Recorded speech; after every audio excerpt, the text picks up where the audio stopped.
Hey, Kooks. What's that? Welcome to the Kook Life Podcast.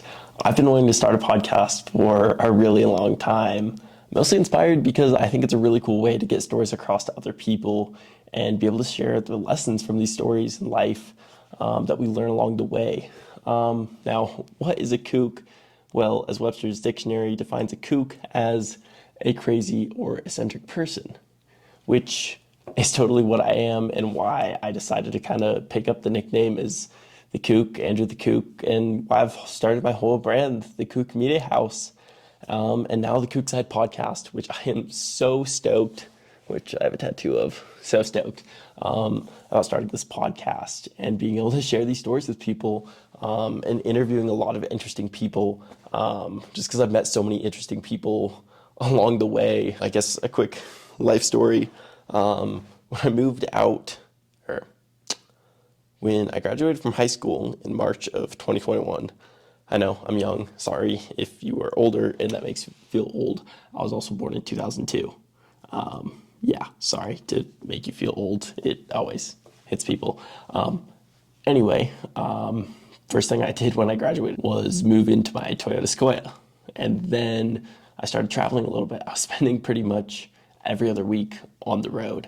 My first road trip ever, like alone without my family, was my best friend Jacob, which we're gonna have on very soon. Super stoked for you, Jacob.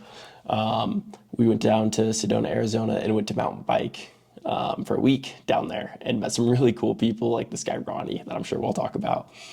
But I have some really cool people lined up for this next month and the future of this podcast to kind of see where this goes.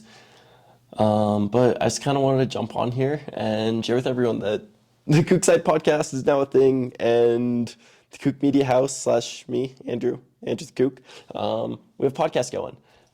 Super exciting. Yeah, I'm just beyond stoked. Not soaked. Yeah, it is 10:50, January 17th. It's late. I got inspired. I have crazy ADHD, so I get inspired at really weird times. And fun fact, sometimes I wake up randomly in the morning, 1 a.m., 3:30 a.m., make coffee, and then put it in the fridge so I have iced coffee for the morning. Like I said, Kook's a crazy or eccentric person. And that's who I am. And so, super stoked for you guys. Thank you. And as I always tell everyone, especially strangers, love you, bye. Peace.